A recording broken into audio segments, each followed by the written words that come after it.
Assalamualaikum warahmatullahi wabarakatuh. Oke, seperti biasa sebelum dilanjut ceritanya, bantu dulu tekan tombol like dan berkomentar Tuan dan Nona. Terima kasih sesudah dan sebelumnya. Bab 2584, Beruang Hitam berubah menjadi beruang kutub. Menatap penguasa istana Qiandong di sebelahnya, setelah mendengar perkataan Li Fugui, dia tak dapat menahan tawa. Pendeta Tao Hei Xuan menggertakkan giginya, dan wajahnya yang sudah gelap tampak semakin gelap. Ya ampun, dasar bocah nakal, dari mana datangnya kerutan di tubuhku ini? Lihat baik-baik, ini warna kulit asliku. Li Fugui mengira pihak lain tidak akan menjelaskan. Setelah mendengar perkataannya, dia pasti akan berlari ke arahku tanpa berkata apa-apa. Tetapi yang tidak saya duga adalah pihak lain benar-benar mulai menjelaskan. Inilah yang benar-benar diinginkannya. Ceka, mendekatlah dan biarkan aku melihat. Aku merasa ini retakannya. Li Fugui membuat suara klik dan bergerak mendekati Taois Hei Xuan tanpa rasa takut. Beruang buta ini juga beruang sungguhan. Dia telah berada di antara para iblis selama ribuan tahun dan tidak tahu apa-apa tentang intrik di antara manusia. Melihat Li Fugui menghampirinya, dia malah berinisiatif berjalan ke arah Li Fugui, bahkan menyingsingkan lengan bajunya, memperlihatkan lengannya yang gelap dan lebih tebal dari paha orang biasa. Sambil mengusap-usapnya dengan tangan kanannya, ia terus menjelaskan, "Lihat, lihat baik-baik, apakah ini kulit yang pecah-pecah?" Kulit aslinya berwarna seperti ini.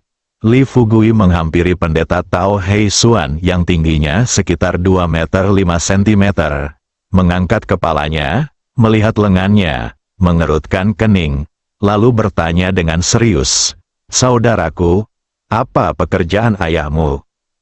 Pendeta Tao Hei Xuan tercengang lagi, Ayahku adalah penguasa Qiandong Mansion." Akhirnya tidak dapat menahannya, memegangi perutnya dan tertawa. Dia berkata, "Beruang hitam, apakah kamu masih perlu bertanya?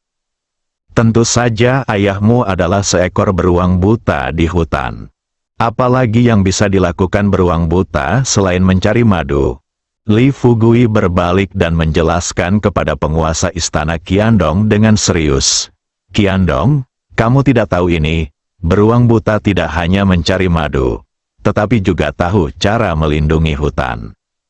Hua Duo dan saudari Ming tercengang. Bayangan beruang besar dan beruang kecil tiba-tiba muncul dalam pikiranku. Tentu, monster-monster ini tidak mengerti apa maksud Li Fugui dengan melindungi hutan. Penguasa istana Qiandong tampak sedang diajari, mengangguk dengan serius dan berkata, "Oh, begitu. Aku tidak pernah menyangka bahwa beruang buta juga akan mengemban tanggung jawab melindungi hutan." Bagaimanapun, Taois Hei Xuan adalah monster yang telah berlatih selama ribuan tahun. Meskipun dia tidak mengerti intrik manusia, tetapi setelah Li Fugui berkata demikian, betapapun bingungnya dia tahu bahwa Li Fugui dan yang lainnya jelas-jelas sedang mengolok-oloknya.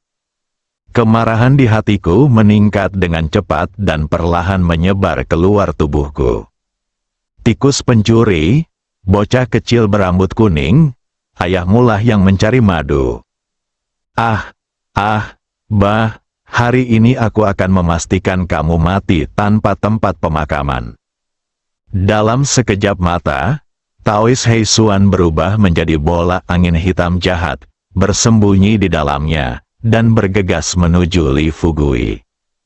Li Fugui menggunakan 89 keterampilan misterius dan mengubah dirinya menjadi seekor lebah, terbang di depan Taois misterius hitam. "Beruang buta, ayo, ikuti aku ke atas gunung. Aku akan membawamu mencari madu." Pendeta Tao Hei Xuan mengeluarkan suara gemuruh yang mengguncang bumi, dan semua puing-puing di tebing seberang pun terguncang. Batu-batunya berguling, Li Fugui terbang secara acak di udara, membawa pendeta Tao Hei Xuan berjalan-jalan di udara. Setelah beberapa ronde seperti ini, Taois Xuan hitam berubah kembali ke wujud manusia, mengarahkan jarinya ke Li Fugui dan mengutuk, "Anakku, jika kamu memiliki kemampuan, jangan lari. Lawan aku selama 300 ronde hari ini." Li Fugui juga berubah menjadi bentuk manusia dan berdiri di depan pendeta Tao Hei Xuan. Dia tersenyum dan berkata, "Bukannya aku tidak ingin bertarung denganmu, tetapi kamu sama sekali bukan lawanku. Jika aku melukaimu serius sekarang, ayahmu tidak akan punya waktu untuk melindungi hutan dan mencari madu." Pendeta Tao Hei Xuan merasa kepalanya seperti ditusuk jarum. Sebagai peri iblis, Anda adalah pusat perhatian semua orang, tetapi hari ini Anda diejek oleh seorang anak kecil. Siapa yang dapat menahannya? Wah, kamu cari kematian. Pendeta Tao Hei Xuan mengepalkan tinjunya dan bergegas menuju Li Fugui lagi. Tapi kali ini, Li Fugui tidak menghindar, tetapi menggunakan seni mengendalikan langit dan bumi, dan tiba-tiba berubah menjadi raksasa yang tingginya lebih dari 10 meter. Dia melihat Taois Hei Xuan meninju ke arah perutnya. Li Fugui dengan lembut mengulurkan tangannya dan menggenggam tinju Taois Hei Xuan. Hei Xuan mengangkat kepalanya dan menatap Li Fugui. Sebentar, dia tahu bahwa jika dia bertarung melawan Li Fugui dalam wujud manusia, dia pasti akan menderita kekalahan. Jadi, Hei Xuan hanya melafalkan rumus sihir itu dalam hati dan menggunakan seni Dharma langit dan bumi. Li Fugui hendak menangkap tinju beruang hitam itu dan membuangnya, tetapi sebelum dia bisa menggunakan kekuatan apapun, tinju beruang hitam itu tiba-tiba berubah menjadi cakar berbulu. Tunggu dia melihat Taois Hei Xuan lagi. Beruang buta ini benar-benar berubah wujud menjadi beruang hitam yang tingginya lebih dari 5 meter, dengan mulut berdarah dan cakar tajam yang melambai. Meskipun Li Fugui jauh lebih tinggi dari beruang hitam, tetapi ketika benda itu tiba-tiba muncul di depannya, dia pun merasa takut. Dia cepat-cepat mundur beberapa langkah, menarik napas dalam-dalam, lalu berkata kepada Taois Hei Xuan, "Apakah kamu benar-benar berubah menjadi beruang buta?" Kata-katanya belum selesai. Kemudian Hei Xuan mengulurkan cakarnya dan menamparnya dengan keras. Li Fugui menghindari serangan Hei Xuan dengan menggerakkan pinggangnya, tetapi cakar Hei Xuan mengenai batu besar di sisi Li Fugui. Wah, dengan suara keras, batu besar di samping Li Fugui langsung berubah menjadi bubuk dan terbang tertiup angin. Li Fugui terkejut. Dia tidak menyangka Hei Xuan akan menjadi begitu kuat setelah memulihkan wujud aslinya. Terkejut, Li Fugui cepat-cepat mencabut kembali ilmu pengendalian langit dan bumi miliknya.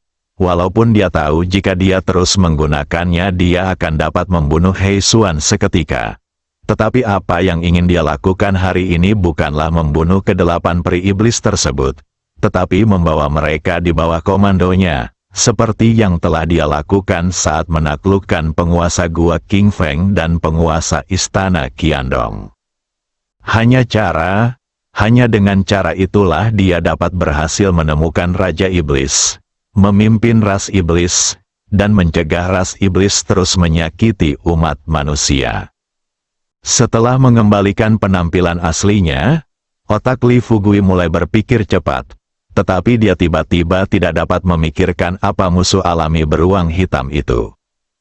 Tapi Hei Xuan di depannya tidak berhenti menyerang. Melihat Li Fugui terus mundur, kemanapun Hei Xuan pergi, tidak peduli itu pohon atau batu, semuanya berubah menjadi debu. Saya melihat Li Fugui hanya mundur dan tidak menyerang. Mudan, yang dibantu oleh Tianying, menyadari sesuatu saat ini. Dia menutupi dadanya dan buru-buru berteriak kepada Li Fugui, "Tuan Lembah Li, jika Anda berubah menjadi api yang mengamuk, beruang hitam itu secara alami akan mundur." Seperti yang diharapkan, setelah mendengar kata berapi-api, He Xuan berhenti dan berbalik untuk melihat Mudan. Lalu dia benar-benar terbang menuju Mudan. Li Fugui tiba-tiba menyadari. Setelah sadar kembali, dia langsung menggunakan seni mendalam 89. Dalam sekejap, bola api itu berubah dan terbang menuju He Xuan.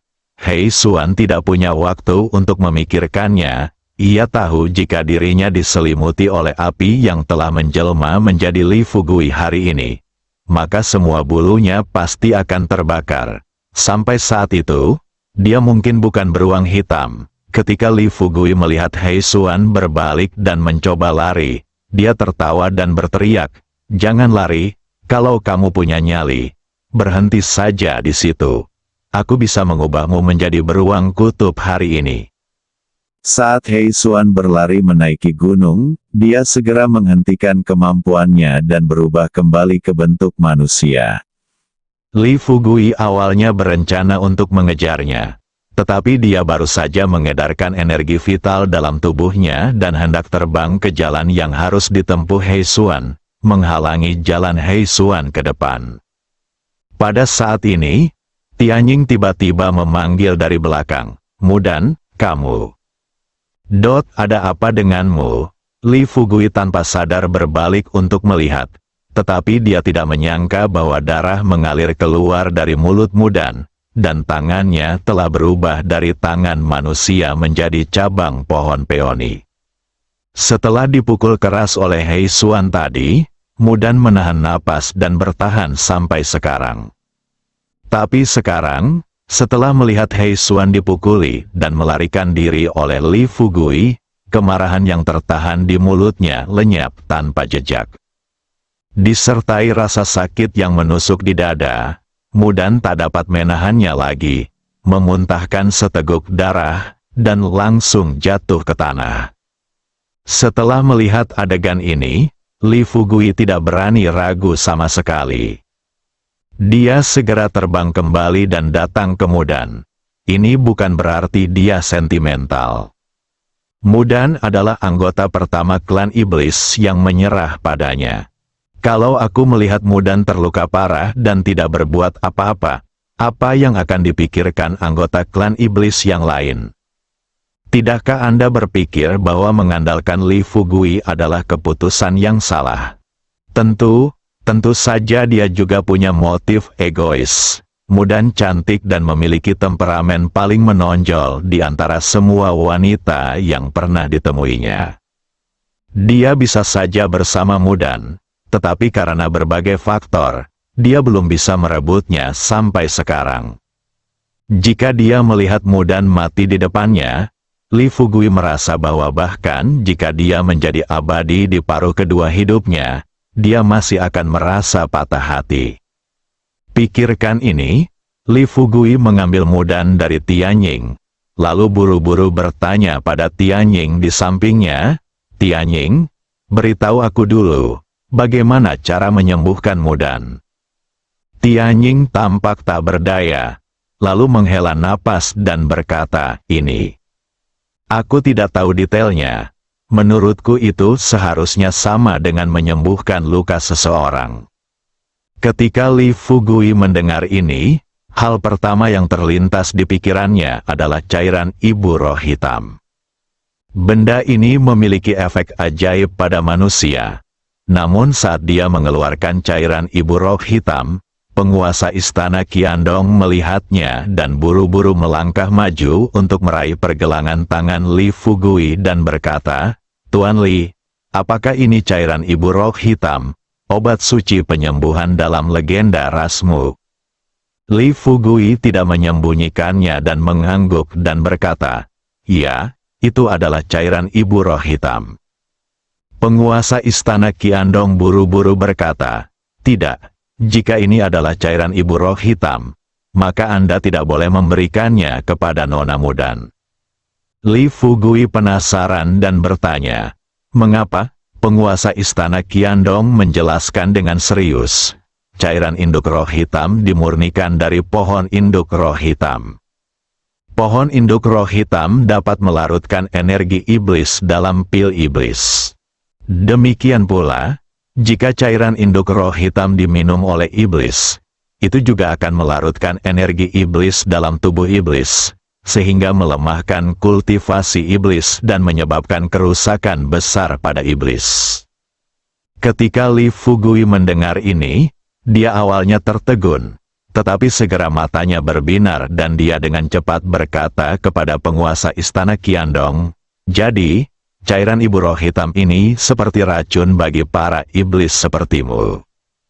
Tuan Qiandong mengangguk.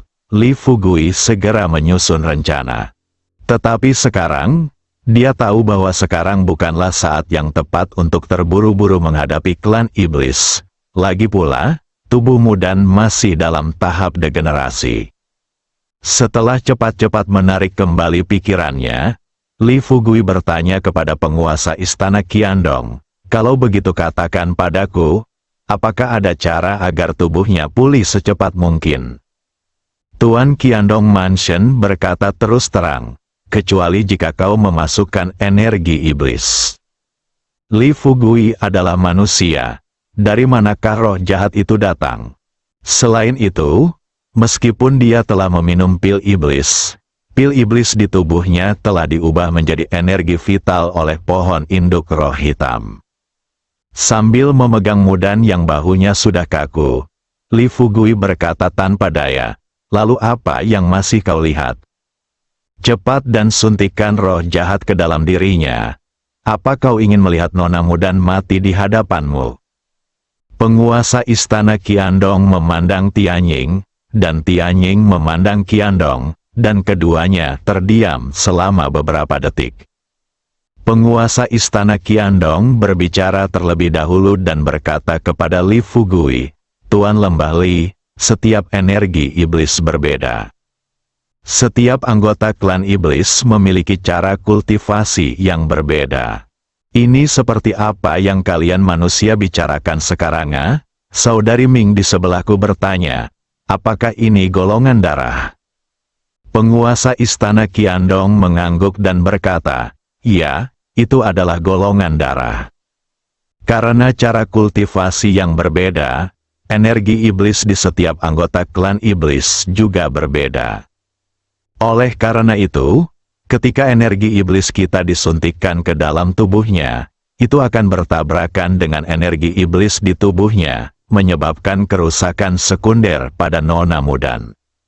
Li Fugui memiliki butiran keringat di dahinya.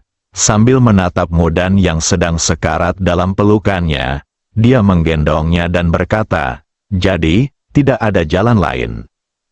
Penguasa istana Qiandong berkata, "Bukannya tidak ada cara, yang penting." Bagaimana ia menjelaskannya? Aku tidak tahu bagaimana menjelaskannya. Tianying berkata dengan tegas saat ini, "Tuan Li, jika Anda bersedia, Anda sekarang dapat mentransfer vitalitas dalam tubuh Anda kepada Nona Mudan." Li Fugui jelas tercengang. Saya berpikir dalam hati, apakah metode sesederhana itu akan berhasil? Setelah sadar kembali, Li Fugui berkata kepada Tianying, "Tianying, apakah ini akan berhasil? Bahkan jika kamu memasukkan roh jahat ke dalam tubuh Nona Mudan, itu tidak akan berhasil. Aku khawatir itu bahkan lebih mustahil dengan vitalitasku, kan?" Tianying menjelaskan, "Guru Li, Anda tidak tahu bahwa sebenarnya, ketika kita para iblis berlatih kultivasi, kita juga mengumpulkan Yuan Qi di awal. Namun, setelah Yuan Qi terbentuk di tubuh kita, ia akan diubah menjadi energi iblis di bawah pemurnian pil iblis di tubuh kita." Li Fugui tidak bisa menahan senyum pahit. Kalau saja dia tahu hal itu semudah itu, dia tidak akan terlalu khawatir sekarang. Berpikir seperti ini, Li Fugui duduk di tanah. mengalirkan energi vital dalam tubuhnya, dan mulai menyuntikkannya ke tubuh Mudan. Saat energi vital memasuki tubuh Mudan, lengan kayu Mudan berangsur-angsur pulih. Setelah beberapa saat, wajah Peony kembali merona, seperti sebelumnya. Setelah Li Fugui pulih, dia perlahan berdiri dan bertanya kepada Mudan dengan khawatir, "Bagaimana keadaanmu? Apakah kamu merasa lebih baik sekarang?" Mudan mengangguk, rona merah muncul di wajahnya, dan dia berbisik, "Guru Li, saya sudah jauh lebih baik sekarang." Setelah mendapat jawaban Mudan, Li Fugui mengangguk dan tersenyum. Oke, bagus asalkan bagus." Namun, adegan di mana dia menggendong Mudan dan terus bertanya dengan cemas tentang metode pengobatannya, semuanya dilihat oleh Hua Duo dan Saudari Ming. Sekarang Peony secara bertahap memulihkan energi dan semangatnya. Kedua gadis itu akhirnya merasa lega. Hua Duo menarik lengan baju Suster Ming dan berbisik kepadanya, "Saudari Ming, bukankah kamu mengatakan bahwa tidak terjadi apa-apa antara Nona Mudan dan Fugui? Tapi lihatlah, ketika Mudan terluka tadi, perilaku Fugui sudah menunjukkan semuanya." Suster Ming tidak tahu bagaimana menjelaskannya. Dia melirik Hua Duo, dan setelah mencoba menenangkan diri, dia berbicara dan berbisik kepada Hua Duo, "Menurutku kita sebaiknya mengabaikan saja apa yang Fugui lakukan. Sudah cukup baginya untuk memperlakukan kita dengan baik." Bersambung.